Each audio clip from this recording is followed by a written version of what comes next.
주님께서 사울에게 나타나신 지 사흘 만에 다메섹의 제자 아나니아를 사울에게 보내어서 그의 눈을 뜨게 하십니다.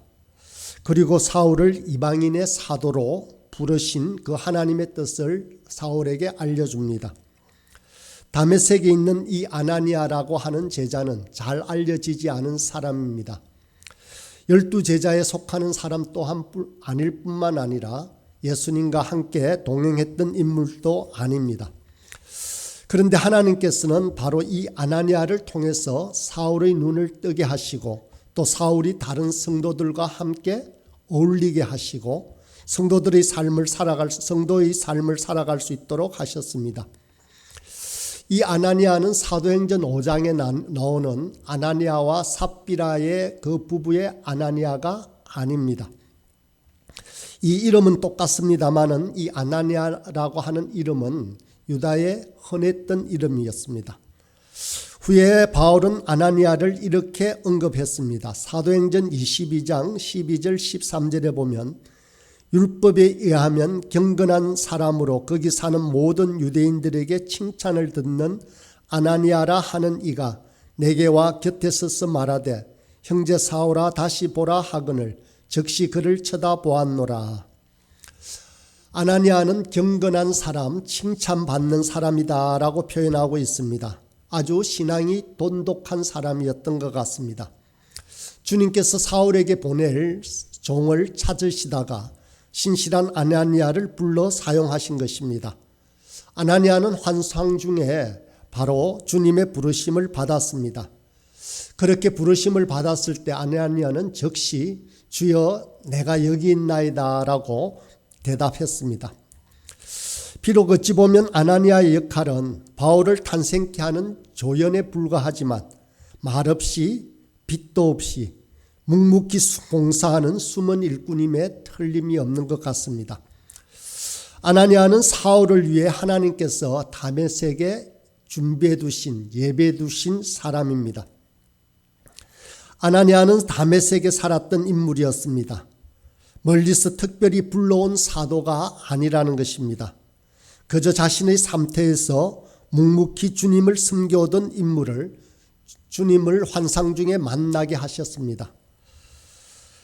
그저 가만히 있는다고 만나지지는 않았을 것입니다.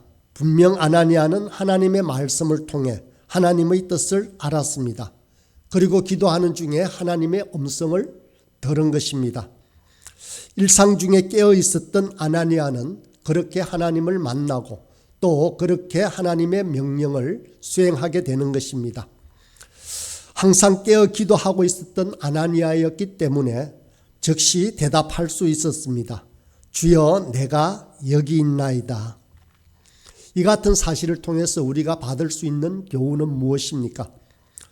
우리들은 하나님의 일이라는 것은 자신을 떠나 굳이 다른 어떤 곳으로 가야만 하는 것이 아님을 잘 알 수 있습니다.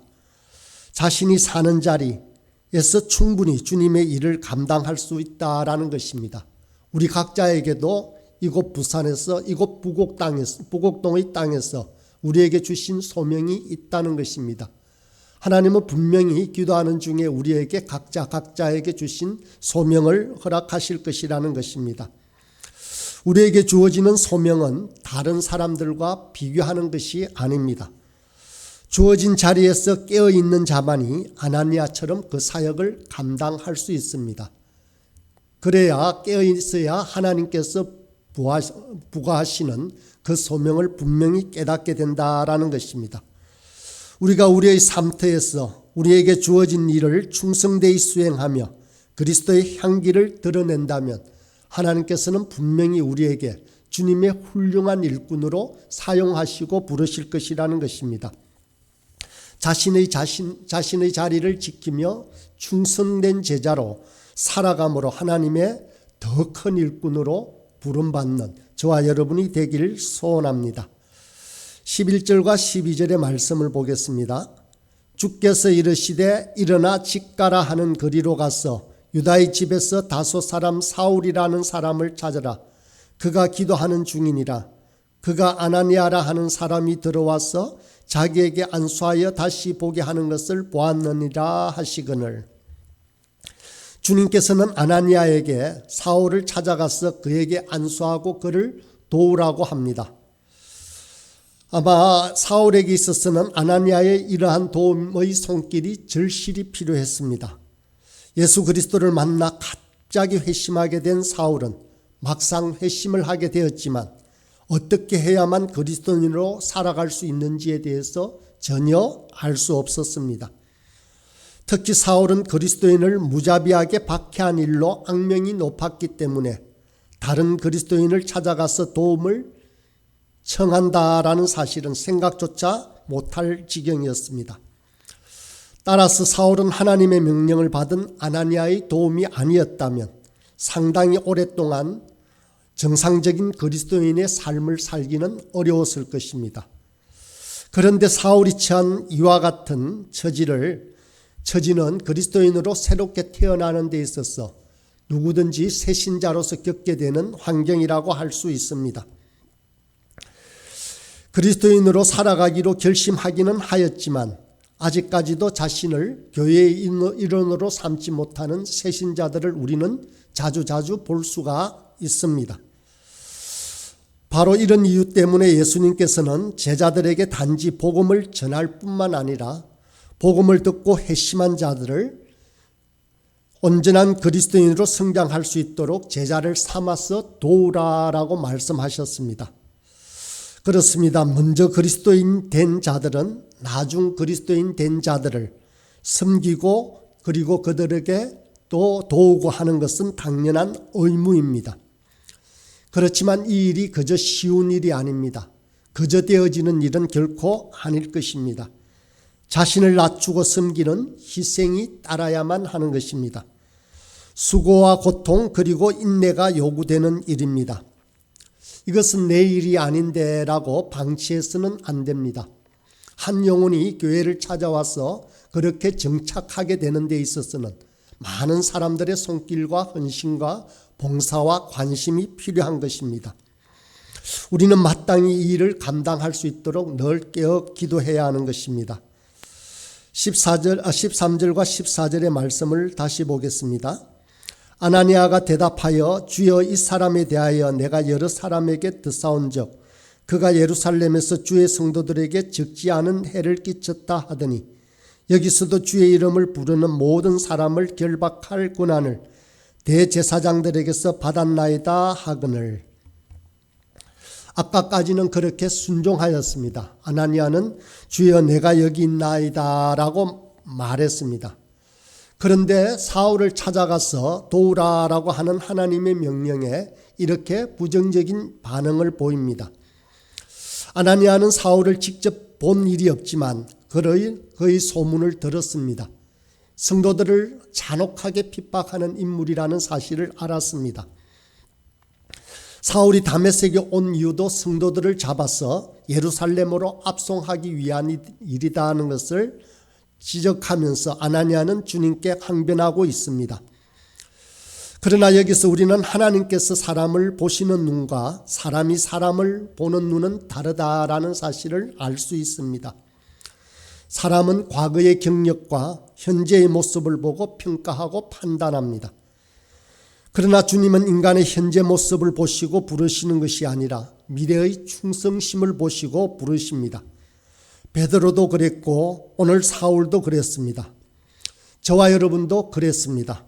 의심하는 도마였지만 주님은 그의 미래를 보시고 또 주를 위하여 순교할 것을 보신 것입니다.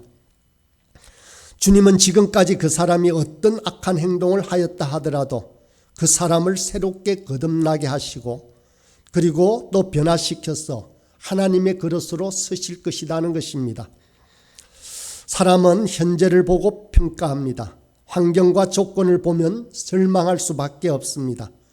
그러나 우리 모두 믿음의 눈을 뜨고 주님의 간섭을 바라볼 수 있길 바랍니다.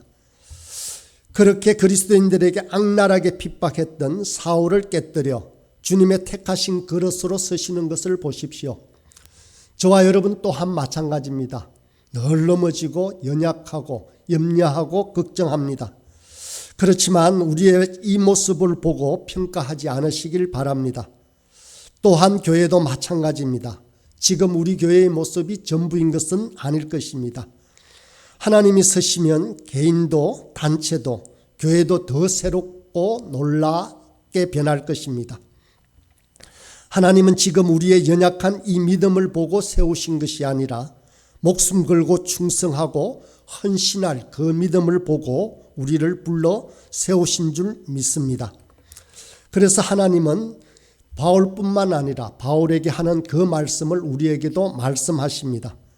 15절 끝절에 보면 택한 나의 그릇이다 라고 말씀하셨습니다. 다시 주님께서 아나니아에게 가라고 명령하시면서 그렇게 바울은 나의 이방인을 위하여 선택한 그릇이다 라고 말씀하십니다. 성경에 나오는 가라라고 하는 이 명령은 아나니아에게만 허락하신 것이 아닙니다. 저와 여러분에게도 가라고 말씀하십니다. 가라, 어디로? 세상으로 가라고 하십니다. 죄악으로 죽어가는 인생들을 불러오라고 하시는 것입니다. 썩어진 곳에서 죽어진 곳에 가라는 것입니다. 본문에서 주님은 특별히 사울이라는 사람을 이방 사람을 위하여 택한 나의 그릇이니 걱정하지 말고 가라고 하는 것입니다. 나의 택한 그릇이다. 이 말은 히브리적 표현으로서는 사람을 가리킬 때 사용된 말입니다. 사울은 주님의 사역을 위하여 택함을 입은 그릇과 같은 일꾼이다라는 말씀입니다. 그 그릇에는 주님이 핏값을 주고 사신 무수한 생명, 무수한 영혼을 옮겨놓는 사명이 담겨져 있는 것입니다. 사람이 가장 아름다운 삶의 보람은 주님의 일꾼이 되어 하나님 앞에 서임 받을 때입니다. 저와 여러분이 하나님 앞에 서임 받는다는 사실을 한번 생각해 보십시오. 어떤 모양으로든 하나님께서 귀하게 부르셔서 우리를 사용하신다라고 생각해 보시면 정말 감격스러운 일입니다. 나 같은 것을 쓰시다니라고 저절로 입술에서 말할 수밖에 없습니다. 그러나 한 가지 기억할 일이 있습니다. 그것은 이 위대한 영광의 그릇에는 주님이 맡기신 고난의 아픔이 담겨진다라는 말입니다. 16절의 말씀입니다. 그가 내 이름을 위하여 얼마나 고난을 받아야 할 것을 내가 그에게 보이리라 하시니, 주님은 그가 내 이름을 위하여 얼마나 고난을 받아야 할 것이다 라고 했습니다. 그렇습니다. 주님의 길은 험합니다. 많은 사람으로부터 버림을 당하고 조소천대 멸시를 당할 뿐만 아니라 배신반역 속에 고독의 비애를 느끼며 가는 길이 바로 이 십자가의 길입니다. 이제 사울이 바울이 되어 주의 복음을 전하다 당하는 고통과 아픔을 전해주고 있습니다. 바울이 그리스도의 복음을 전하다가 수없이 매를 맞고 헐벗고 굶주리고 감옥에 갇히기도 합니다. 그에게 보이리라 라고 하는 본문의 말씀은 많은 고통이 사울 앞에 놓여 있음을 말해주는 것입니다.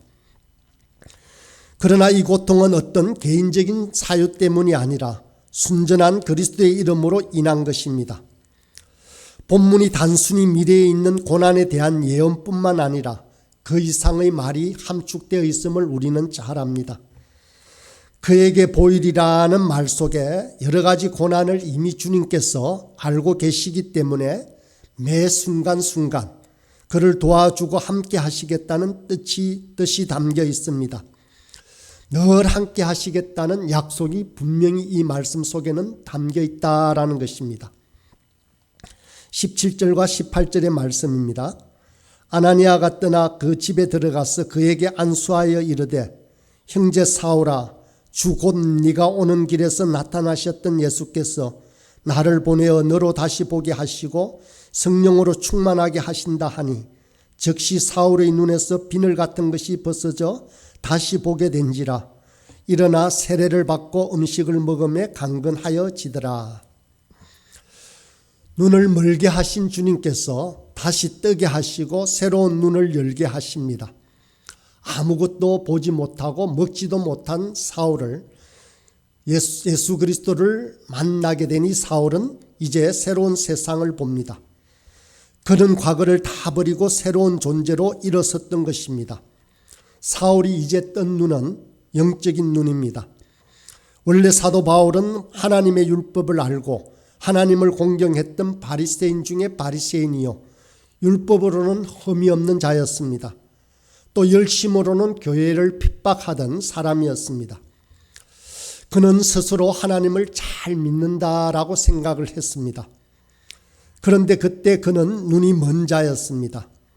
예수 그리스도를 보지 못하는 영적인 눈이 먼 자였습니다.